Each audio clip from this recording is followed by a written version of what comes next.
শুভ দীপাবলি শুভেচ্ছা জানিয়ে বন্ধুরা আমার ভিডিওটা আমি স্টার্ট করলাম। বিকেল থেকে স্টার্ট করলাম।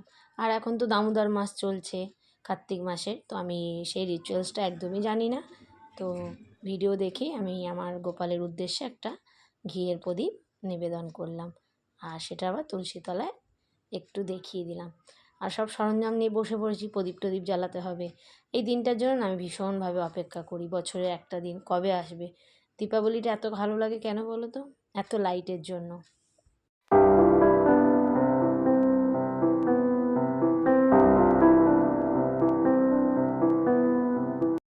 14 প্রদীপ জ্বালানোর নিয়মটা হচ্ছে মানে কালী পুজোর আগের দিন 14 শাক খায়।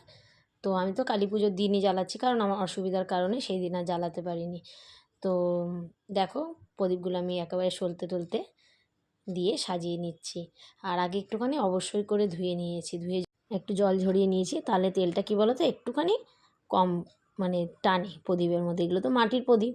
আর ছোটোবেলায় জানো তো বন্ধুরা, আমরা কিন্তু প্রচুর মাটির প্রদীপ বানিয়েছি। এখন মাটি পাই না বলে, নাহলে বানাতে কিন্তু ভীষণ ইচ্ছা করে। তবে ইচ্ছা আছে পরের বছর আমি একটু আগে থেকে মাটি জোগাড় করে রাখবো, প্রদীপ বানাবো মেয়েদের সাথে, ওরাও শিখবে।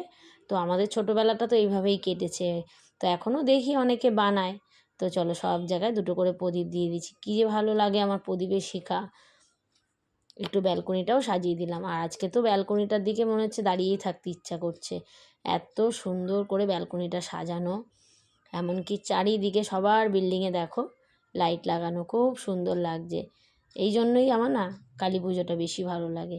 হ্যাঁ, দুর্গা পুজো তো অবশ্যই ভালো লাগে, তবে কালী পুজোয় যে প্রদীপ জ্বালানো, মোমবাতি জ্বালানো, বাজি ফোটানো। তারপরে আমি গোপাল সোনাকে প্রত্যেক বছর বাজি ফুটাই নিয়ে সন্ধেবেলা প্রদীপ টদীপ জ্বালানোর পরে গোপাল সোনাকে নিয়ে বসে পড়েছি, একটু ফুলঝুরি ঝরালাম। চলো এবার একটু গুছিয়ে নিলাম, যাব হচ্ছে মায়ের বাড়িতে, ওখানে গিয়ে পুজো টুজো দেবো। সেই কারণে একটা নতুন শাড়ি পরে নিয়েছি। আর ফল টল গিয়ে এখন বেরিয়ে একেবারে কিনবো, ফল মিষ্টি ফুল সমস্তটাই একবারে কিনবো। আর ডলের এটা আউটফিট। আর বড় মেয়ে এখন বাড়িতে নেই, কারণ ওর একটা স্টুডেন্টের বাড়িতেও পুজো আছে, ও সেখানে গেছে, পরে জয়েন করবে। তো বেরিয়ে পড়েছি ডাল্লাপে, দেখছি এখনও প্রদীপ টদীপ মোটামুটি বিক্রি হচ্ছে। বাজির দোকানেও বাজি, ডলের বাজি কেনা হয়ে গেছে আগের দিন। তো আজকে আর বাজির বায়না করিনি, চলে এসেছি ফুলের দোকানে। মালার তো ভীষণ দাম, হবেই তো, এই একটা দিন বলে কথা। আর 5 রকম ফল নিয়েছি। 5 রকম ফলের মধ্যে নিয়েছি নাশপাতি, আপেল, আতা, নারকেল আর কলা নিয়েছি। তারপরেই চলে আসলাম মিষ্টির দোকানে। মিষ্টির দোকানের লোকজনগুলো দেখো হিমশিম খাচ্ছে, এত ভিড় দোকানে। যাই, আজকের দিন তো ভিড় হবে। চলুন ফুল টুল মিষ্টি মিষ্টি নেওয়া হয়ে গেছে। মালার তো ভীষণ দাম, জবার মালার, তাও 108টার নিলাম।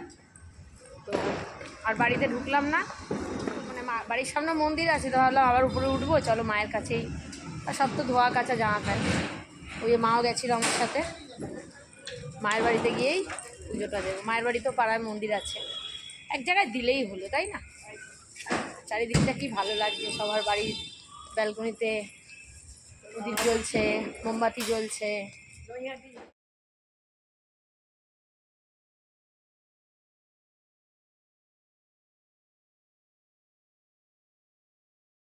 পাড়াতে ঢুকতে দেখছি বাচ্চারা এদিকে বক্স চলছে, নিজেদের তালে নাচছে আর সঙ্গে বাজি ফোটাচ্ছে। তবে অবশ্যই তাদের গার্জেনরা কিন্তু আছে, সাবধানেই তারা কিন্তু বাজি ফোটাচ্ছে। তো দেখো নাচানাচিও করছে, কিন্তু গান চলছে কিন্তু ফুল স্পিডে। আর মারাও এদিকে বসে আছে। আর এদিকে একটা বাচ্চার মা নেচেই যাচ্ছে। আমি যে ওর ভিডিও করছি ওটা কিন্তু ওর খেয়াল নেই, ও নেচেই যাচ্ছে। যাই হোক, আমার ভিডিও দেখে, তখনই দেখে নেবে, এখন আর কিছু বলিনি আমি আর। তো এ তো ডান্স তো খুব ভালো করছে। বলো তো কী গানে ডান্স করছে তোমরা একটু কমেন্টস করে। আর আমার এই বাচ্চাদের ডান্স দেখতে খুবই ভালো লাগে। আর ওই পাশে দুটো নাচছে, একটার নাম হচ্ছে পেখম, আরেকটার নাম ভুলে গেছি জানো তো। এত খুদে খুদে বাচ্চা না, সব ভুলে যাই, শুধু ওদেরকে নাম মনে রাখতে পারি না। প্রদীপও চলে এসছে, এসে মিষ্টির প্যাকেটে একটু নাম গোত্রটা লিখে দিতে হয়। আর এদিকে পুজোর থালাও সাজিয়ে নিচ্ছে, একটা মায়ের একটা আমার, ফুল টুল সব নিয়ে চলো এবার যাই মন্দিরে পুজোটা দিয়ে আসি। এই পাড়ার একদম বাড়ির পাশেই। তো চলে এসেছি। তারপরে আমি দাঁড়িয়ে থেকে একদম মালাটা পরাতে পেরেছি, আমার এটাই সবথেকে শান্তি। প্রদীপের নাম গোত্র বলে মায়ের গলায় মালা পরিয়ে দিলাম। আর ঠাকুরটা তো অপূর্ব সুন্দর হয়েছে।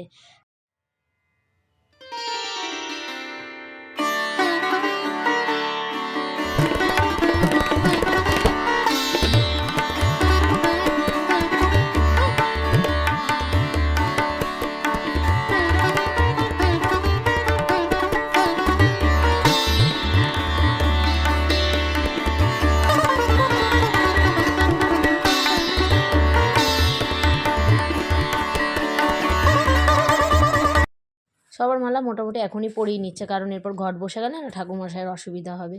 আর পাড়ার ভাইয়ের বউরা সব গুছাচ্ছে, তো আমি তার উপোস করিনি যে কাজ করব, আমি কালী পুজোর উপোস করতে পারি না। তো যাই হোক, মাকে কেউ একজন মনে হয় রূপোর কিছু দিয়েছে, সেটাকেই ঠাকুরমশাই মায়ের কপালে পরিয়ে দিল। এবারে ঘট পাতবে, আমাকে যেন বলছিল এই ঘরটা আঁকার জন্য। আমি বললাম না ঠাকুরমশাই, মেন ঘরটা আপনিই আঁকেন, দ্বার ঘরটা এঁকে দিলে অসুবিধা নেই।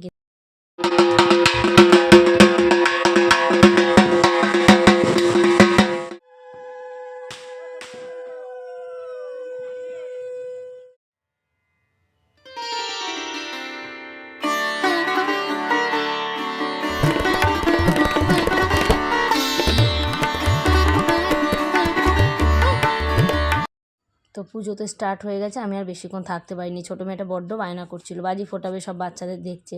ঠাকুরমশাই পুজো শুরু করে দিয়েছে, আর আমরা এদিকে ঘরে চলে এসেছি। ছোটো মেয়ে এদিকে দিদার সঙ্গে হেল্প করছে, লুচি করে দিচ্ছে যাতে তাড়াতাড়ি হয়ে যায়, আমরা বাজি ফোটাতে পারি যেন গিয়ে। আমি খেতে দিয়ে দিলাম, লুচি আর তরকারি করেছিল। খাওয়া দাওয়া করে মার বাড়ি থেকে বাড়ির পথে রওনা দিলাম। বড় মেয়েও এসে গেছে, ও আজকে শাড়ি পরেছে। তো অ্যাকচুয়ালি একটু পরেই যেতাম, আরও পরে, এখন 12:30 বেজে গেছে রাত্রি। ছোটো মেয়েটা বায়না করে মারছে, মানে বাজি ফুটাবে, সব বাজি ফোটাচ্ছে বাচ্চারা। দেখ আমারই ভুল হয়েছে, ব্যাগটা নিয়ে আসলে ভালো হতো। তো চলুন বাড়ি গিয়ে এখন বাজি ফোটাবো, মানে বাজিটা জ্বালাবো, কালকে বাজি কেনা হয়েছে। এখন রাস্তায় একটা লোকজন নেই, আমরা দুজন, দলকে নিয়ে বাবা গেছে গাড়ি করে। পিছনে একটা ছেলে আসছে, ভয়ও লাগে, লোকজন ভর্তি। এত রাত্রে এই প্রথম কোনোদিন একা বাইরে, এত রাতে আমার মেয়ে আর আমি একা বাড়িতে যাচ্ছি। ভয় নেই, আমাদের লোকালিটির মধ্যে কোনো ভয় নেই। আমার বাড়িতে দেখলেন লুচি তরকারি খেলাম। বাড়িতে এসে তো সে একটা সেকেন্ডও নষ্ট করেনি, চট করে একদম বাজির ব্যাগ নিয়ে দৌড়েছে ছাদে। মানে মনে হচ্ছে সময় চলে যাচ্ছে না বাজি ফোটানোর টাইম বেরিয়ে যাচ্ছে, বুঝতেই পারছিলাম না। যাই ও বাজি ফোটাতে অ্যাকচুয়ালি ভালোবাসে, আর বড়ো মেয়েটা যেরকম ভীতু, অত বায়নাও নেই। তো আর বাবাকে পক্ষী যেন অনেক বাজিও কিনেছে।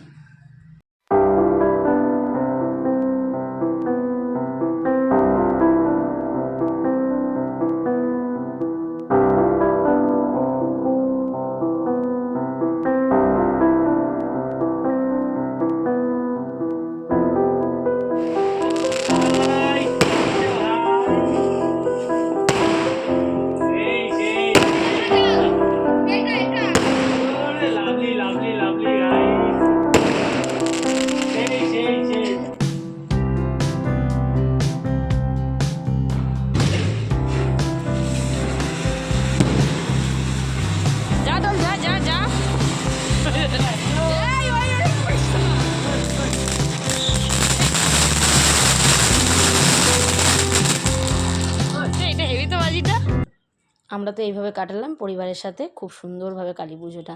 তোমরা কারা কীভাবে কাটালে অবশ্যই কিন্তু কমেন্ট করে জানাতে ভুলো না। বন্ধুরা, ভিডিওটা কেমন লাগলো, ভালো লাগলে লাইক কমেন্ট শেয়ার করে পাশে থেকো। আবার দেখা হবে কালকে একটা নতুন ভিডিওর সাথে। আর সকলে খুব সাবধানে কিন্তু বাজি ফুটিও। ভিডিও ছাড়তে একটু লেট হয়ে গেছে। Tata, good night.